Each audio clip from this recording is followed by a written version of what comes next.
Buenas tardes. Habéis mostrado piedad verdadera de regresar. No sé a dónde habéis ido a comer, o si habéis comido, supongo que sí. Pero qué bien que podemos estar de vuelta y bueno, es genial poder dedicar un sábado a estudiar la palabra y más en torno a un tema como este, ¿verdad? Así que bueno, espero que sea de ánimo para nuestras vidas y de fortaleza, ¿no? Para seguir adelante. Vamos a orar y comenzamos.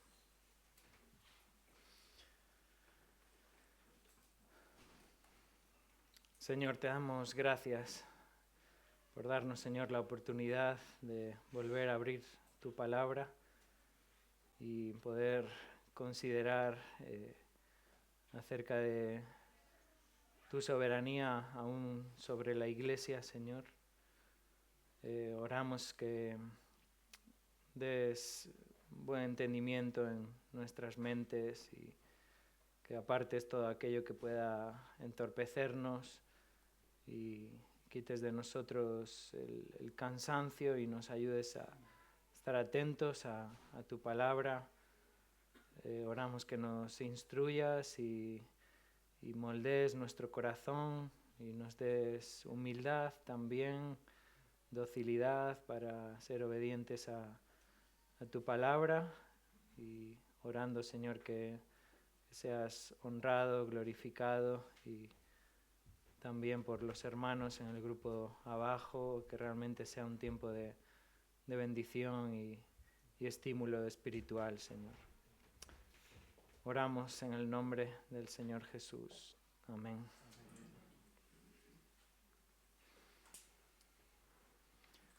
El pastor y escritor James Montgomery Boyce alertó en uno de sus escritos a finales de los años 90 sobre el devenir de las iglesias evangélicas y dijo lo siguiente: las iglesias intentan hacer la obra de Dios a la manera del mundo.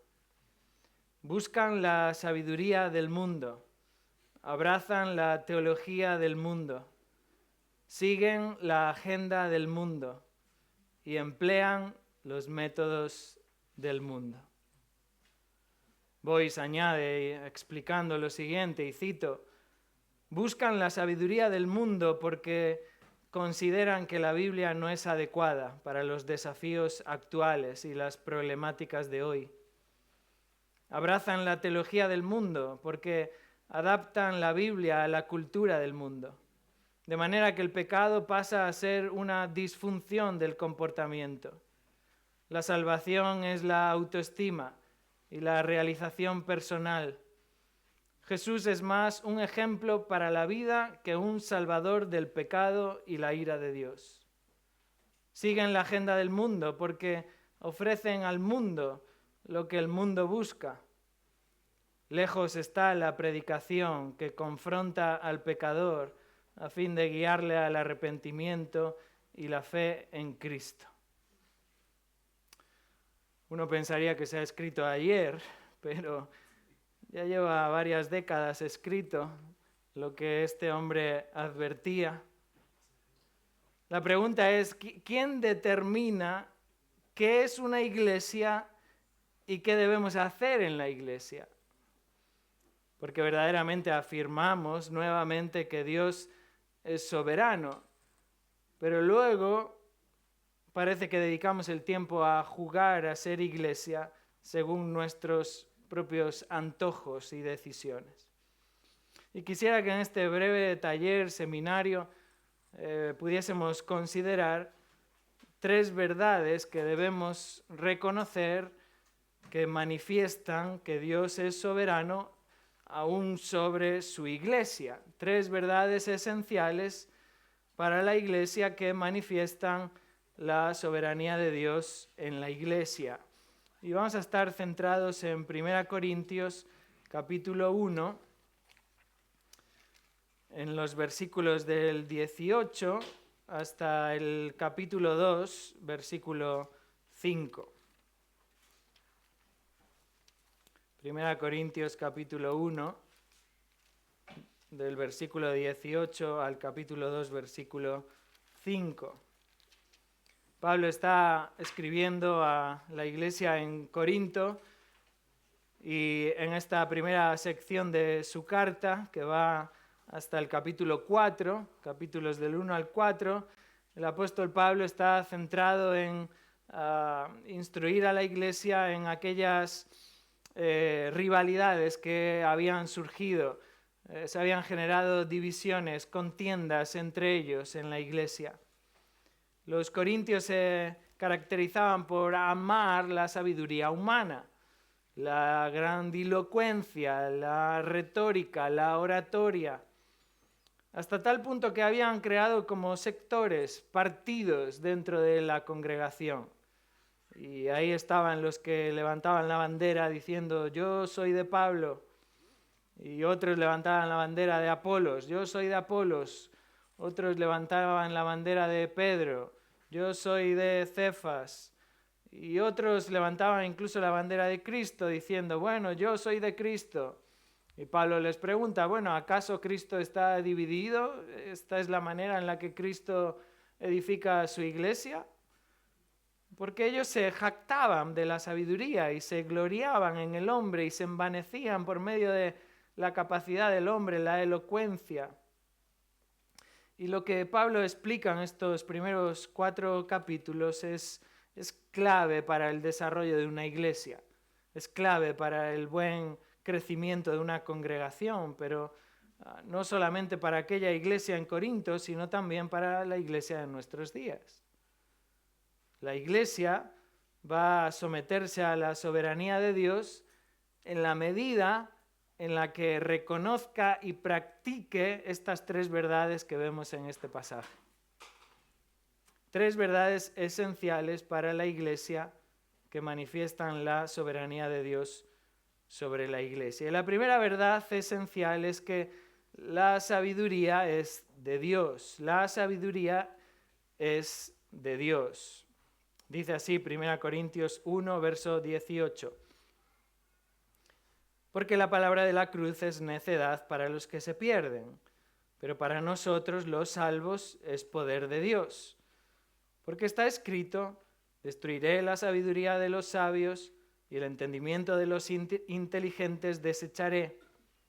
¿Dónde está el sabio? ¿Dónde está el escriba? ¿Dónde el polemista de este siglo?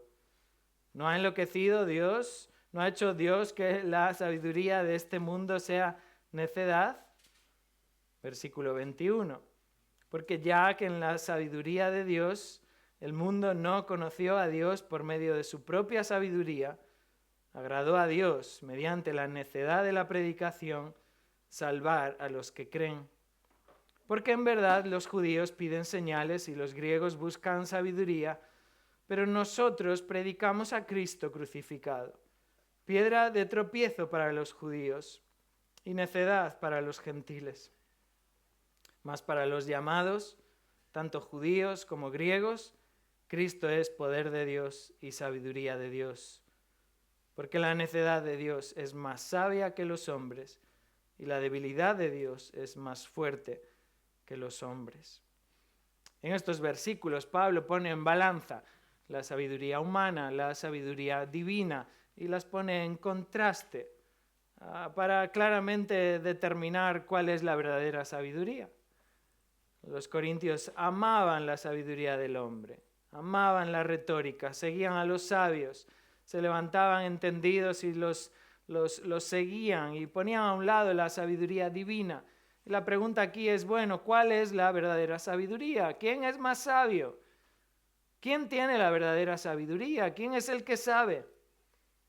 Entonces Pablo, en primer lugar, define aquí que la sabiduría es de Dios y nos presenta esta afirmación de que la sabiduría humana se desvanece porque es necedad. La sabiduría humana se desvanece porque es necedad.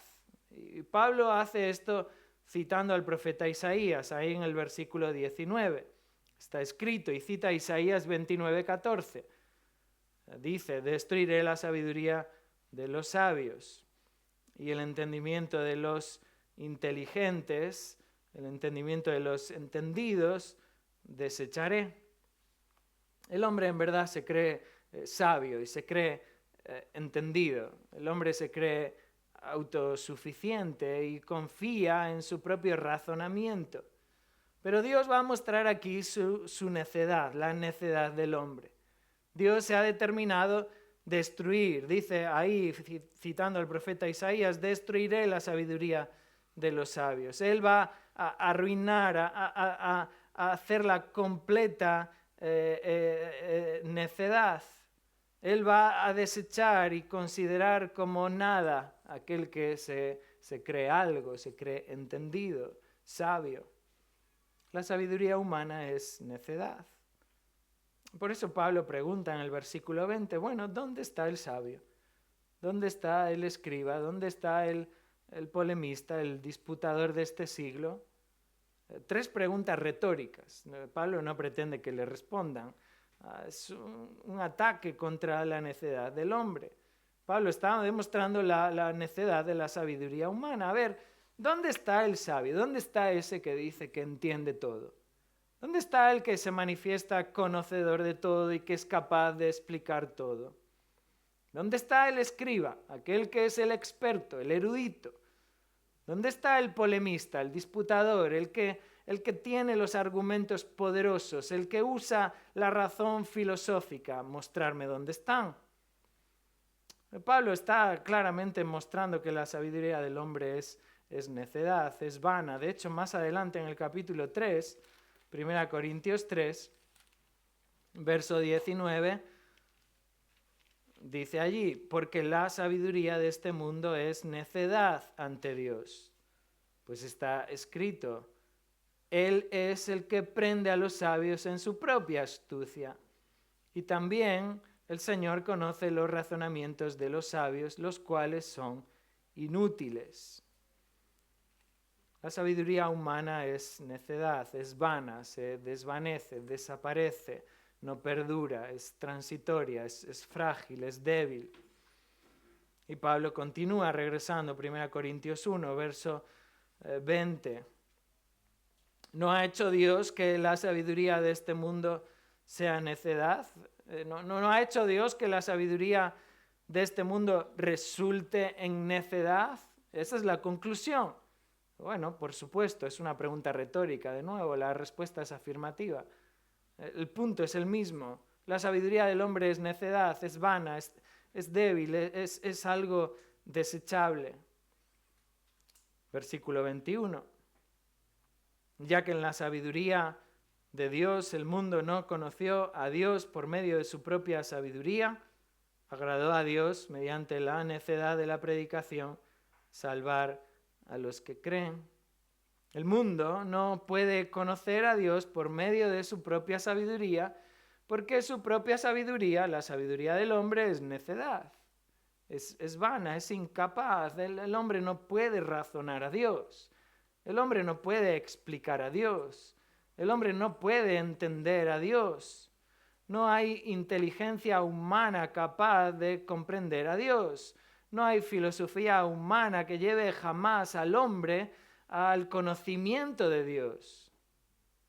Por eso Dios, en su sabiduría, demuestra que la necedad del hombre se demuestra en su propia sabiduría. Y Dios decide, entonces, para mostrar y demostrar la necedad del hombre, decide salvar por medio de la locura o la necedad, entre comillas, de la predicación. Es decir, que la sabiduría de Dios determina salvar a los que creen no por medio del razonamiento humano y de la sabiduría humana y la filosofía del hombre, sino por medio de la sabiduría de Dios. Entonces, nuestra pregunta es, bueno, ¿cuál es entonces la sabiduría que debemos seguir frente a la cultura en la que vivimos, frente a la sociedad en la que estamos? ¿Qué sabiduría es la que se debe proclamar en la iglesia del siglo 21. Si queremos que el hombre llegue a conocer a Dios, ¿cuál es la sabiduría que debemos de seguir? Clara, la respuesta es rotunda y tajante. No le preguntemos al hombre qué es lo que debemos decir. Sin embargo, eso es lo que hacemos cuando se juega a ser iglesia. Le preguntamos al hombre qué es lo que debemos hacer en la iglesia y qué tipo de actividades debemos hacer y le damos a la gente aquello que la gente pide. En realidad estamos siendo necios porque el hombre tiene una sabiduría necia. Entonces no debemos preguntarle al hombre qué es lo que debemos hacer o cuáles son los intereses del hombre o las necesidades del hombre, porque la sabiduría es de Dios. Y esto es lo que Pablo presenta a continuación, versículo 22. Porque en verdad los judíos piden señales, los griegos buscan sabiduría, pero nosotros predicamos a Cristo crucificado. Es decir, Pablo no está pretendiendo proclamar aquello que la gente quiere oír. Pablo no pretende modificar o cambiar su mensaje según los intereses de aquellos que le escuchan. Pablo no está modificando porque resulta, ¿sabes qué? Esto que voy a decir quizás les ofende a la gente y entonces en lugar de decirlo voy a decir la mitad y voy a modificar para que la gente me reciba y me acepte y me escuche. Pablo no está haciendo esto en ningún momento, él no está interesado en modificar porque esto ofende, ni él pretende satisfacer las necesidades de la gente, porque la gente no determina lo sabio, porque el ser humano no es sabio. La sabiduría es de Dios. El hombre pide pruebas, ¿verdad? El hombre demanda señales. Compartes el evangelio con alguien y lo primero que te dice es, bueno, demuéstramelo, enséñamelo, ¿no? Quiero verlo. Y reclama evidencias, ¿no? Para creer y hace oraciones falsas, ¿no? Bueno, Señor, si estás ahí, creeré en ti si es que haces tal cosa. Y pruebas, evidencias, ¿no? Buscamos evidencias y señales y buscamos darle vueltas, ¿no? Y tratar de encajarlo en nuestra mentalidad y en nuestra razón. Pues lo mismo que hacían ellos. Versículo 22, los judíos piden señales y los griegos buscan razonamiento, buscan sabiduría, buscan, pensemos, argumentemos, hagamos debates para entender y comprender. Pero Pablo dice, nosotros predicamos a Cristo crucificado, porque esta es la sabiduría de Dios. Sabemos que la palabra de la cruz es locura, sabemos que la palabra de la cruz es necedad, pero sabemos que la palabra de la cruz es poder de Dios para los que se salvan. Entonces no predicamos la cruz porque sea agradable al que oye, no predicamos porque sea un mensaje novedoso, predicamos la cruz porque Dios en su sabiduría determinó salvar por medio de ese mensaje. Y si verdaderamente creemos que la sabiduría es de Dios, ese es el mensaje que debemos predicar. Eso es lo que el apóstol Pablo hizo y de hecho, pues su mensaje fue rechazado. Dice ahí el versículo 23, es piedra de tropiezo para los judíos. Es necedad, locura para los gentiles. Es decir, resulta en un mensaje repulsivo para el hombre. Aquel que busca pruebas y evidencias, este mensaje es una ofensa. Es una locura para aquel que busca razonamientos y debates filosóficos. Es una necedad y ataca profundamente la soberbia del ser humano, la vanagloria del ser humano. Pero el hecho de que el hombre se ofenda con este mensaje no debe cambiar lo que predicamos si en verdad creemos que la sabiduría es de Dios. El hecho de que el hombre no escuche este mensaje no debe cambiar lo que predicamos si en verdad creemos que la sabiduría es de Dios. Y no tenemos que suavizar o cambiar el mensaje o adaptarlo o adornarlo porque, ¿sabes qué? No es nuestro mensaje. No es algo que nosotros hemos originado. Nosotros somos simplemente mensajeros del mensaje de Dios. Así que el mensaje no depende en ningún momento de la respuesta del que oye. Porque este es el mensaje que salva. Esta es la sabiduría de Dios. Si este mensaje, el mensaje de Cristo crucificado, es el mensaje que es poder de Dios. Pablo dice ahí, versículo 24, mas para los llamados, tanto judíos como griegos, Cristo es poder de Dios y sabiduría de Dios. Para aquellos que son llamados conforme al propósito de Dios para salvación, para ellos este mensaje de Cristo crucificado es poder de Dios y sabiduría de Dios. Y esta es la sabiduría de Dios. Entonces, ¿qué sabiduría debemos seguir? Bueno, Pablo llega a la conclusión en el versículo 5. Aún lo insensato de Dios, y esto es de una manera retórica, y aún lo débil de Dios, si pudiese haber algo, aún lo insensato de Dios es más sabio que los hombres, y aún lo débil de Dios es más fuerte que los hombres. Es decir, no hay lugar a dudas. La sabiduría es de Dios y nada ni nadie es más sabio, ni nada ni nadie es más eficaz que Dios mismo. ¿Qué sabiduría debemos seguir? Bueno, la sabiduría de Dios. ¿Quién lo determina? Lo determina Dios.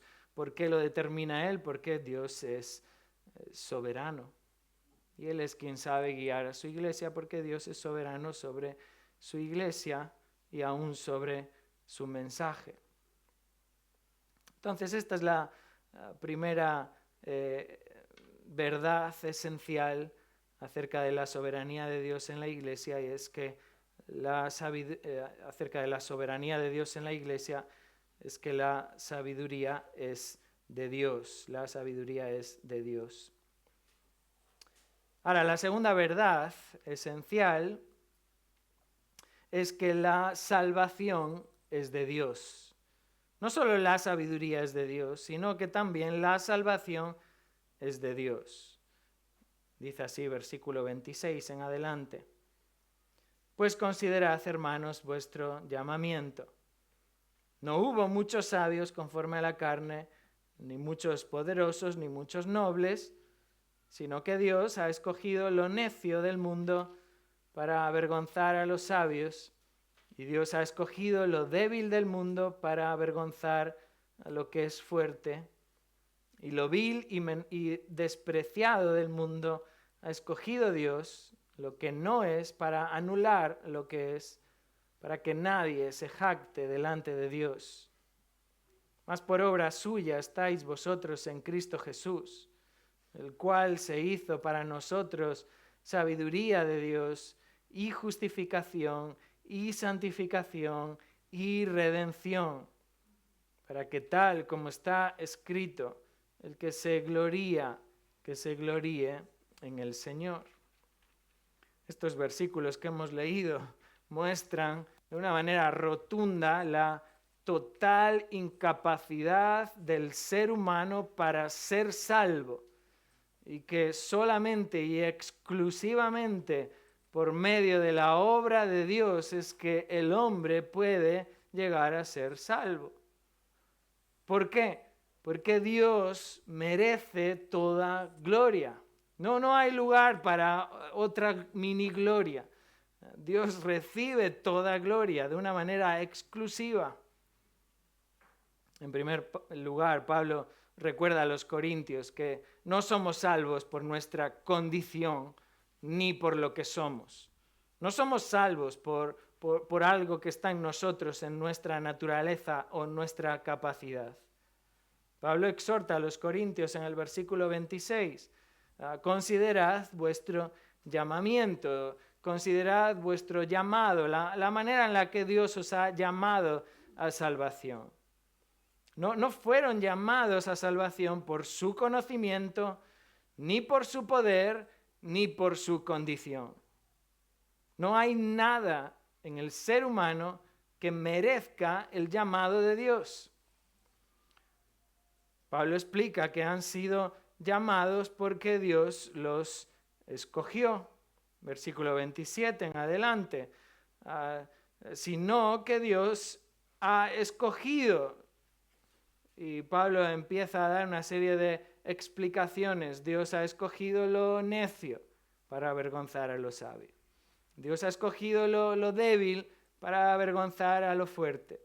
Dios ha escogido lo vil y menospreciado para avergonzar a los nobles, para avergonzar a los grandes, a los que se creen ser algo.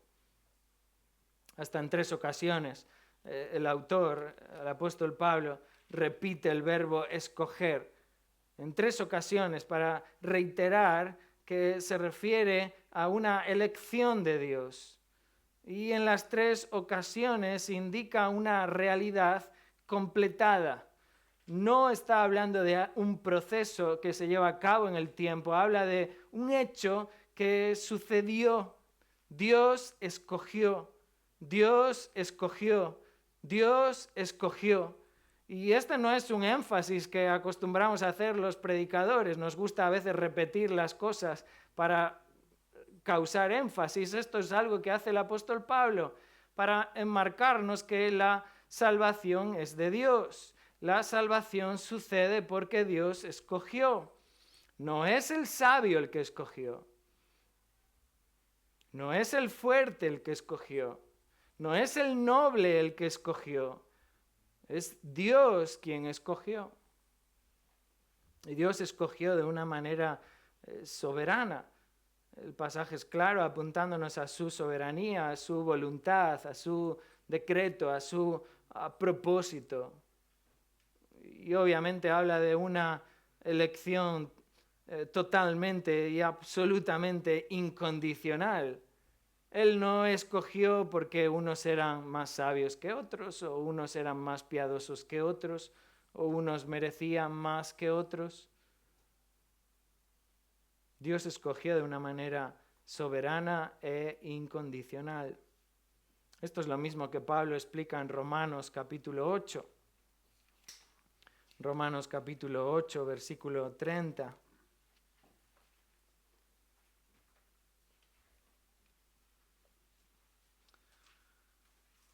Romanos capítulo 8, verso 30.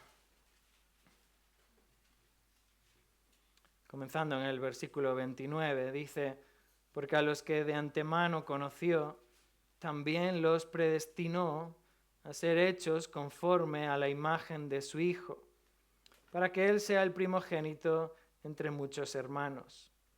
Y a los que predestinó, a esos también llamó, y a los que llamó, a esos también justificó, y a los que justificó, a esos también glorificó. Dios llamó a los que Él escogió para salvación. Es lo mismo que Pablo explica también en Efesios capítulo 1. Efesios capítulo 1.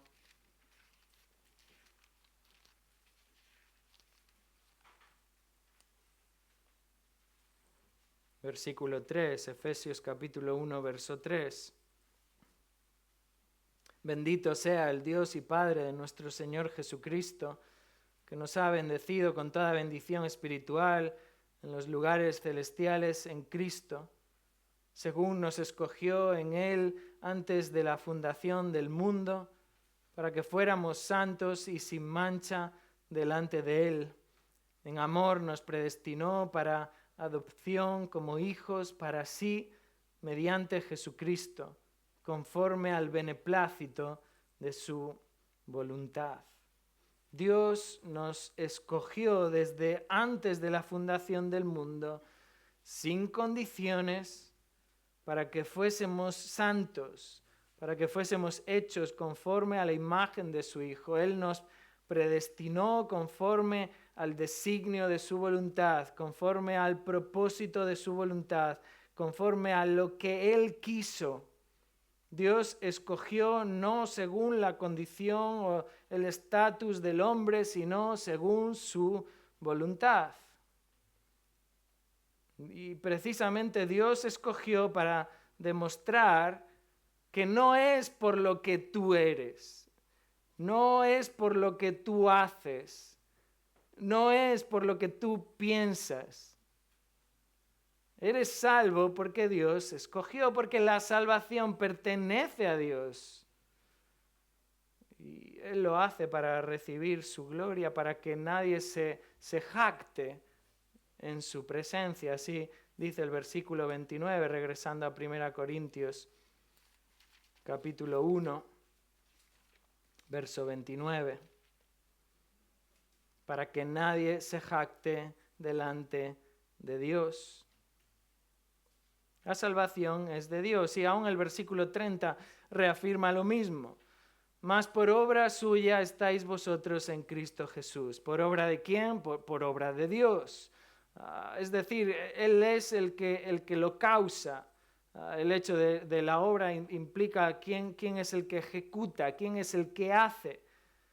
Estáis en Cristo por gracias a Él. Es gracias a Él que Él nos ha hecho pertenecer a Cristo. Y aún más añade, el cual, hablando de Cristo, el cual se hizo para nosotros sabiduría de Dios. Él fue hecho sabiduría para nosotros, a nuestro favor. Él es la sabiduría de Dios. Él es el mensaje de Cristo crucificado. De manera que Cristo es la sabiduría, por medio de la cual somos salvos, el mensaje de la cruz, Cristo crucificado. Esta es la sabiduría de Dios para salvación. Y Él fue hecho, dice, justificación, santificación y redención. No hay lugar a otra cosa. La salvación es enteramente de Dios. Y eso evidencia de una manera rotunda su absoluta soberanía sobre la Iglesia. No solamente Dios pone cuál es su mensaje y cuál es su sabiduría y su palabra por medio de la cual va a salvar, sino que además Él es el que salva. Y si en algo has de gloriarte, si en algo has de ensoberbecerte, es en el hecho de que la salvación es del Señor, pertenece a Él. Por eso el versículo 31 dice, para que como está escrito, el que se gloría, si en algo te glorías, gloríate en el Señor. Porque a Él pertenece toda gloria, no es por tu mérito, no es por lo que tú eres. Fijaros, la salvación del hombre no se centra en el hombre. La salvación del hombre se centra en Dios. Él es quien recibe la gloria. La salvación del hombre no es para la gloria del hombre. La salvación del hombre es para la gloria de Dios. Y Él hace toda la obra para recibir su gloria porque Él es Dios. Y eso es lo que muestra que Él verdaderamente es soberano. La salvación es de Dios y sobre esta verdad se fundamenta todo lo demás. La iglesia debe estar centrada en Dios, en su gloria, en su mensaje. Bueno, 3 verdades esenciales. La primera verdad es que la sabiduría es de Dios. La segunda verdad es que la salvación es de Dios. Y en tercer lugar, veamos la tercera verdad esencial, es que la predicación es de Dios. La predicación es de Dios. Dice así el apóstol en el versículo 1, capítulo 2, 1 Corintios 2, 1. Cuando fui a vosotros, hermanos, proclamándoos el testimonio de Dios, No fui con superioridad de palabra o de sabiduría, pues nada me propuse saber entre vosotros, excepto a Jesucristo y este crucificado. Y estuve entre vosotros con debilidad y con temor y mucho temblor. Y ni mi mensaje ni mi predicación fueron con palabras persuasivas de sabiduría, sino con demostración del Espíritu y de poder, para que vuestra fe no descanse en la sabiduría de los hombres, sino en el poder de Dios. Esta es quizás una de las cosas más atacadas en nuestro tiempo. ¿Por qué seguir predicando? ¿Por qué seguir predicando un viejo mensaje con un viejo método? Constantemente estamos recibiendo este tipo de informaciones de que la cultura del siglo XXI debe alcanzarse por medio de otros métodos. ¿Por qué seguir predicando un viejo mensaje con un método desfasado? Bueno, la respuesta es esta, porque la predicación es de Dios. Y Dios es soberano sobre su iglesia.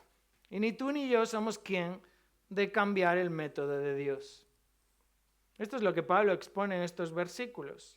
Notad en primer lugar que Pablo expone que es Dios quien define el contenido de nuestro mensaje. Es Dios quien define el contenido de nuestro mensaje.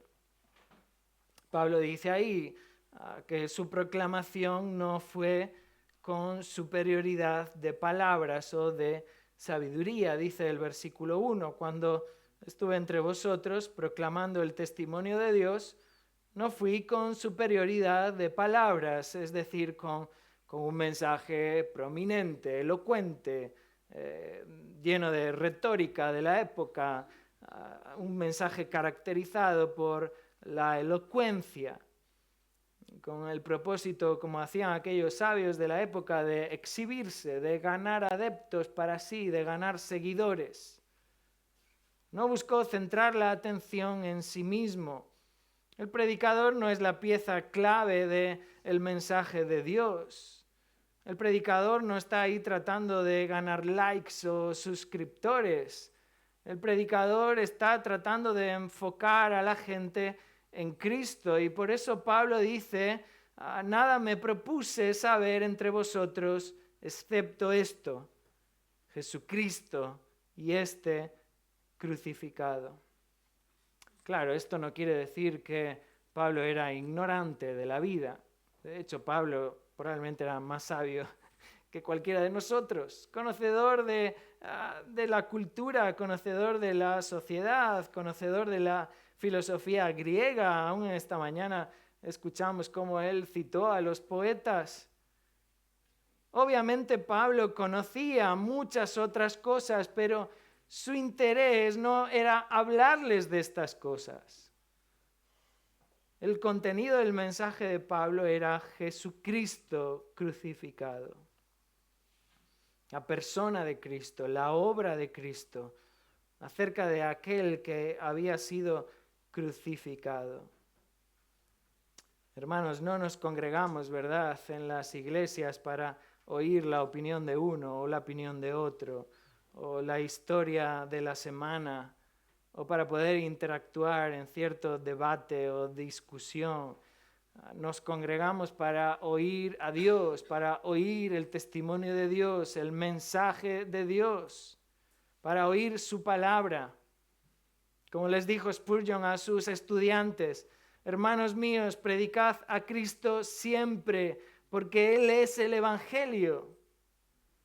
Y este ha de ser nuestro cometido, este es el contenido de nuestro mensaje, predicar a Cristo crucificado.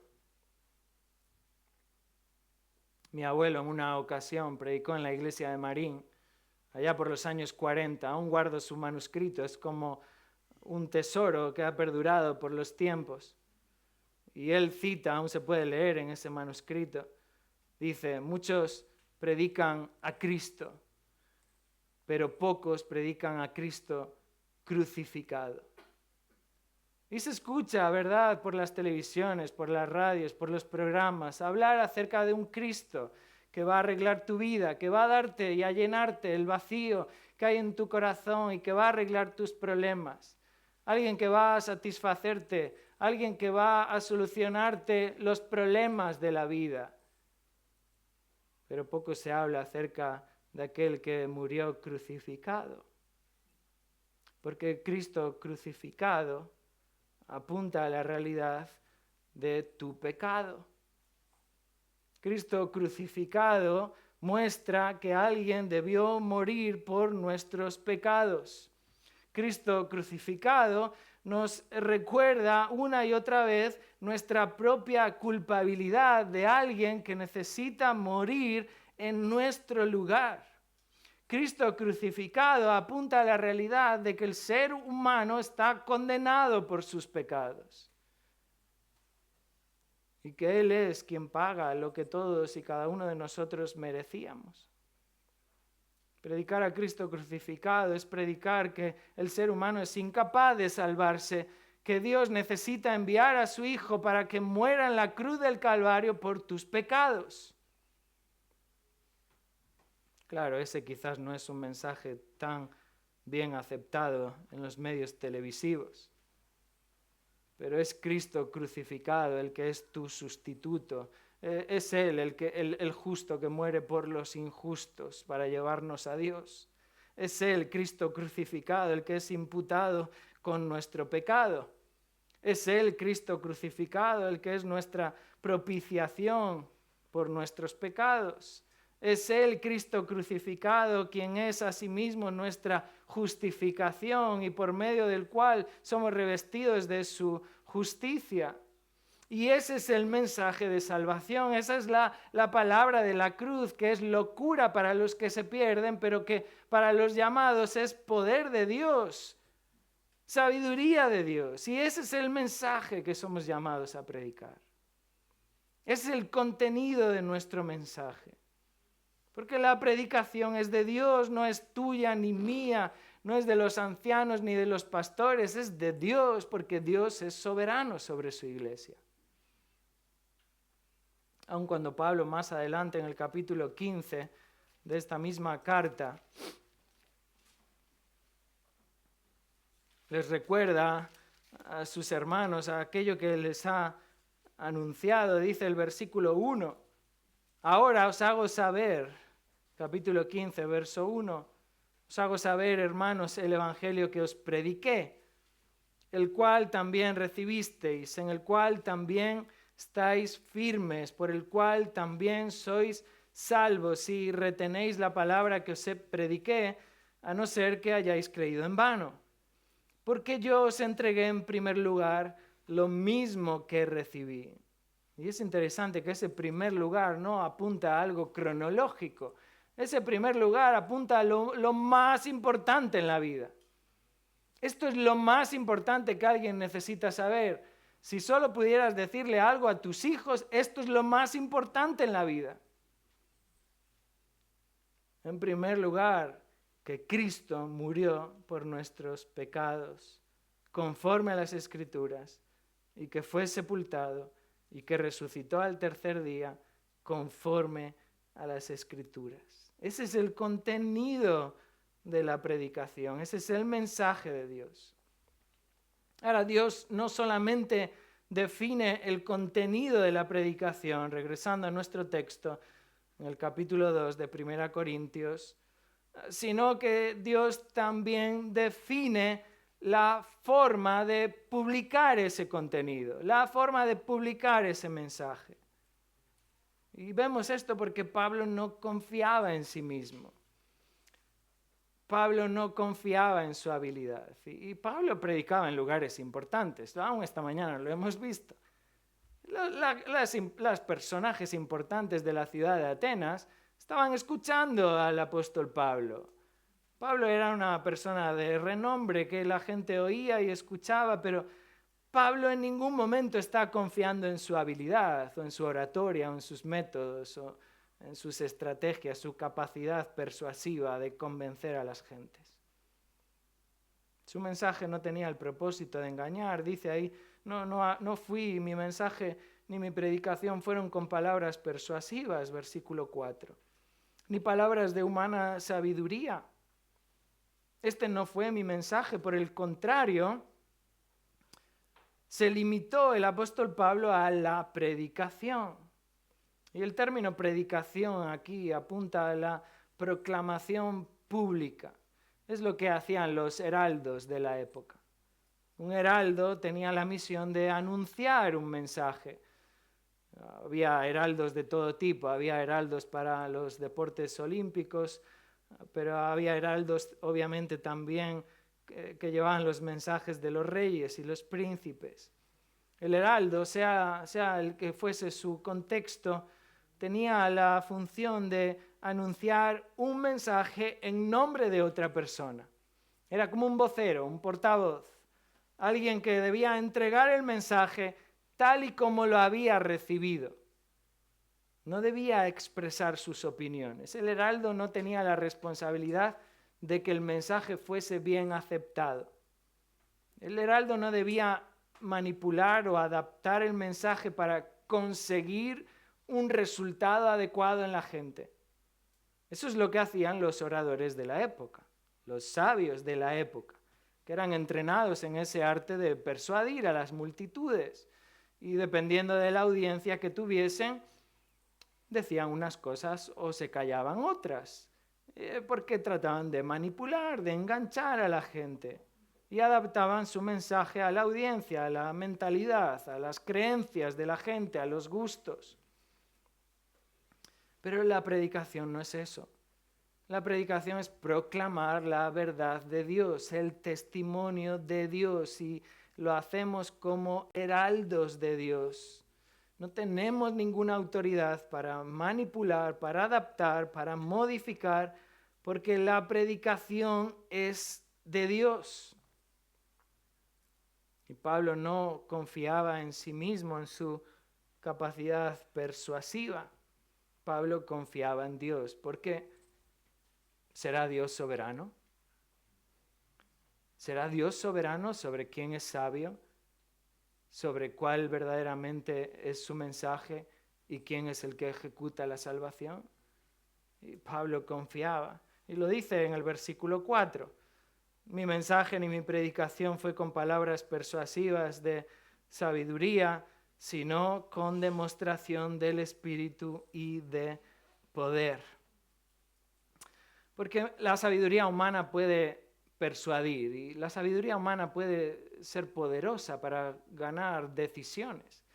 La sabiduría humana mezclada con diferentes métodos, en luces y música es capaz de provocar ciertas decisiones. Pero solo la intervención del Espíritu es capaz de dar vida. Y Pablo no esperaba que sus palabras persuadiesen a las gentes y convenciesen a la gente. Pablo lo que esperaba es que el Espíritu Santo convenciese a la gente. Porque es el Espíritu Santo el que convence al mundo de pecado, de justicia y de juicio. Porque es el Espíritu Santo el que abre el entendimiento y abre el corazón, como hizo con Lidia allí en Filipos. Es el Espíritu Santo que usa la palabra del Evangelio, la predicación, para abrir los ojos al Evangelio, para hacer resplandecer el Evangelio en nuestro corazón. Es por el oír la palabra que viene la fe. La fe es por el oír, Romanos 10, 17. Y por eso el apóstol dice, mi mensaje ni mi predicación fue con palabras persuasivas, sino con demostración del Espíritu y de poder, para que vuestra fe no descanse, no se fundamente en la sabiduría de los hombres, sino en el poder de Dios. Para que la fe no sea un fruto del convencimiento humano. Es triste ver cómo muchas iglesias se llenan por medio del convencimiento humano, por medio del decisionismo, de provocar ciertas decisiones. Y multitud de iglesias están llenas de incrédulos que caminan hacia el infierno. porque es solo por medio de la obra del Espíritu, trayendo vida, que la palabra del Evangelio actúa produciendo fe en Jesucristo. Esto mismo vemos también en 1 Tesalonicenses capítulo 1. El apóstol Pablo escribe a la iglesia en Tesalónica, 1 Tesalonicenses capítulo 1, versículo 5. Y les dice, pues nuestro evangelio no vino a vosotros solamente en palabras, sino también en poder y en el Espíritu Santo y con plena convicción. Como sabéis qué clase de personas demostramos ser entre vosotros por amor a vosotros. Pablo describe cómo el evangelio fue aún recibido en Tesalónica por medio de la obra poderosa del Espíritu Santo, no por medio de la aceptación persuasiva, no por medio de la erudición de sus palabras. Es el Espíritu Santo quien trajo convicción, certidumbre.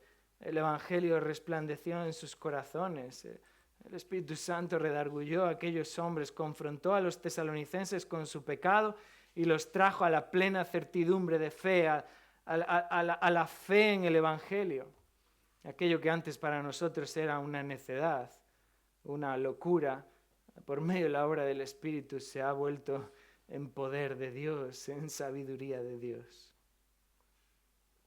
Charles Spurgeon dijo, cito, el poder del Evangelio no está en la elocuencia del predicador, porque si fuese así los hombres serían los que convertirían las almas. El poder del Evangelio tampoco depende de los conocimientos del predicador, pues si fuese así consistiría en sabiduría humana. Spurgeon dice, podemos predicar hasta que nuestras lenguas se cansen, hasta que se agoten nuestros pulmones y muramos, pero jamás se convertirá un alma a menos que el Espíritu Santo use la palabra de Dios y dé el poder para transformarla.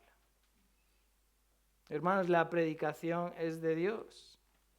Y no somos llamados a usar estrategias ni técnicas humanas, ni a manipular, ni a apelar a emociones o a provocar decisiones. Somos llamados a predicar el Evangelio de Dios confiando en la obra del Espíritu Santo.